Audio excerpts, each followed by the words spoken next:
കൃഷ്ണ ഗുരുവായൂരപ്പ ശരണം. പൊന്നുണ്ണിക്കണ്ണൻ്റെ ഉഷപ്പൂജാലങ്കാരം രാവിലെ 4 മണിയോടുകൂടി മലർ നിവേദ്യം കഴിഞ്ഞ് ശ്രീകോവിൽ നട തുറന്നു.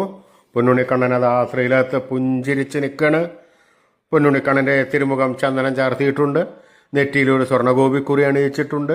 ചെവിയിൽ ചെവിപ്പൂക്കൾ വെച്ചിട്ടുണ്ട്. മാറത്തൊരു സ്വർണ്ണത്തിലകവും ചെറിയ 2 സ്വർണ്ണമാലകളും ചാർത്തിയിരിക്കുന്നു. പൊന്നിൻ കിങ്ങിണി കെട്ടി പട്ടുകോണകമെടുത്ത് ഒരു പീതാംബര പട്ടു ഞൊറിഞ്ഞെടുത്തിട്ടുണ്ട്. കയ്യിൽ ഓടക്കുഴലുണ്ട്, താമരയുണ്ട്. സ്വർണ്ണ കിരീടം ചാർത്തി കിരീടത്തിന്മേൽ 3 തിരുമുടിമാലകളും 2 വലിയ വനമാലകളും ചാർത്തിയിരിക്കുന്നു. അങ്ങനെ സുന്ദരനായി പുഞ്ചിരിച്ച് നിൽക്കുന്ന സച്ചിദാനന്ദ കട്ടയെയാണ് നട തുറന്ന സമയത്ത് ഭക്തന്മാരെല്ലാവരും കാണുന്നത്.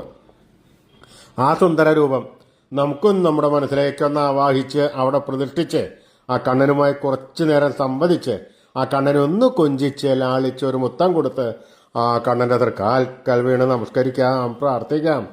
കണ്ണൻ്റെ അനുഗ്രഹം നമുക്കെല്ലാവർക്കും എല്ലായ്പ്പോഴും ഉണ്ടാവും. സ്നേഹത്തോടു കൂടി കണ്ണനെ വിളിച്ചോളൂ. നാരായണ നാരായണ നാരായണ.